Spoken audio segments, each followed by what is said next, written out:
How to make an ice candle holder.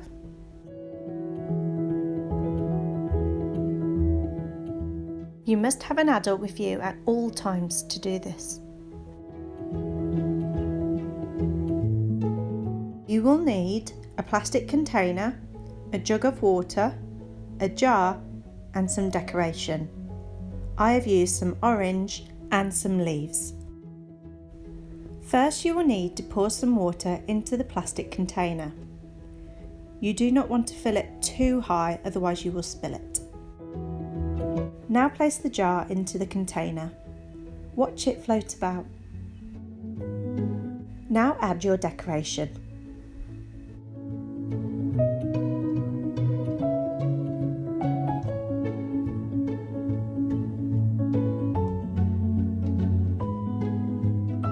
Next, carefully place it in the freezer.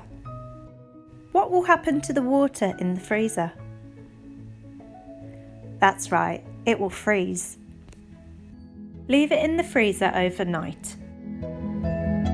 Now with the help from an adult, you can carefully push it out of the container. Now your adult can pour some warm water into the jar in the middle.